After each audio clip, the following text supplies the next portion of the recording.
Bem-vindos ao canal Transatlânticos Antigos. Desta vez quero falar sobre os interiores do Titanic, que encantou e encantam muitos até hoje. Este capítulo será uma introdutória sobre seus interiores. Infelizmente, terei de dividir esse tópico em muitas partes, pois quero abordar mais informações para vocês terem uma visão parcial de como esse navio era incrível. Não se esqueçam, deixem o like e se inscrevam no canal.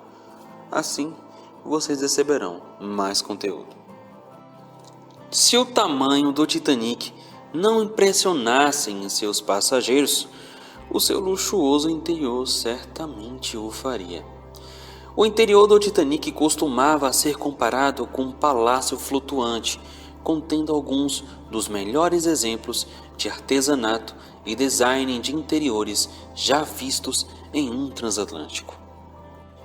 Mas lembro-vos que algumas das fotos do Titanic em jornais, revistas e muitos sites atuais são provenientes de seu irmão, o Olympic, e isso não é algo que acontece recentemente, sendo um erro bastante comum até nas melhores fontes e publicações online. Até mesmo na época de sua tragédia, fotos do Olympic eram usadas como referência para o Titanic, devido à sua incrível semelhança. A longa carreira de 24 anos do Olympic foi um grande presente para quem gosta dos registros da classe Olympic. Uma pena o Titanic britânico teria afundado, não fornecendo assim material suficiente. A falta de mais registros dos interiores do Titanic deve-se ao atraso na sua construção, por causa do choque com o Olympic e com o Hawke, a sua literalmente curtíssima carreira e a outros fatores relacionados à imprensa, impedindo então a obtenção de mais materiais sobre a embarcação.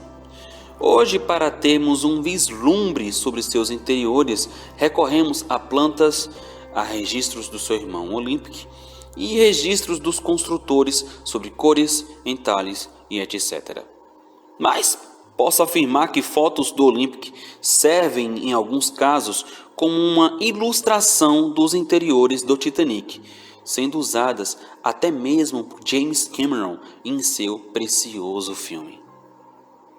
Em fevereiro de 1912, o Titanic foi colocado na doca seca pela última vez para que suas hélices fossem instaladas e uma camada fina de pintura fosse recebida. Nesta foto, é percebível o Titanic recebendo a sua pintura final do casco, enquanto o Olympic passa por reparos.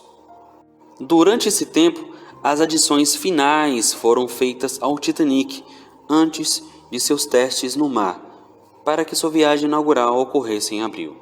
Nesse tempo, seus interiores também estavam sendo montados, e eles eram um exemplo sublime de requinte e luxo.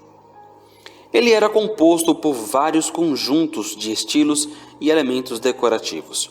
Os designers conseguiram um equilíbrio entre o monumental e elegante, o que fez com que ambos navios estivessem à frente de seus dois maiores concorrentes, o RMS Mauritania e o RMS Lusitânia, ambos propriedade da companhia Cunard Line.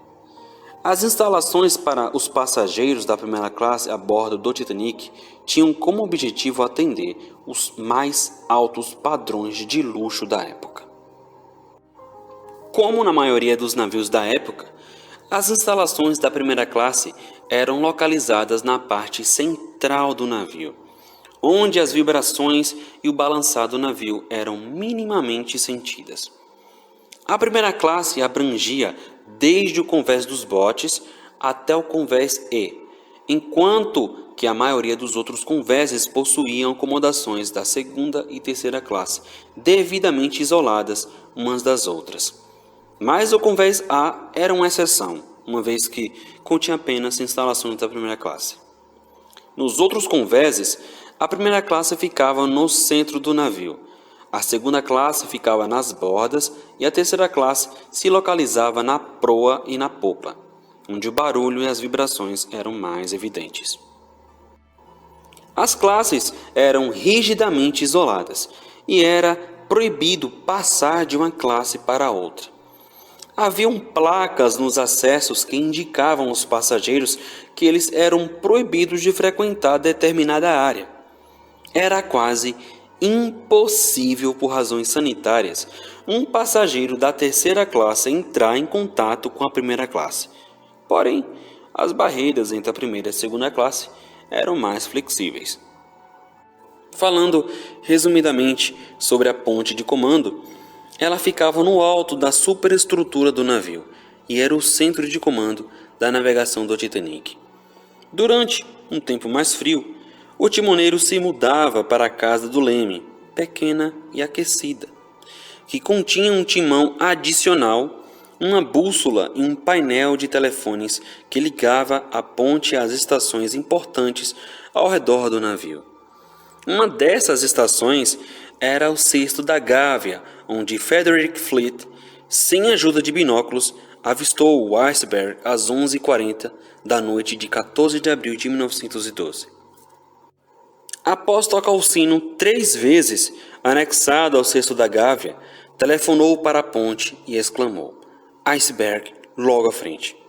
O primeiro oficial, William McMaster Murdoch, prontamente ordenou ao timoneiro Robert Hitchens para virar o timão em uma tentativa desesperada de evitar a colisão com o iceberg.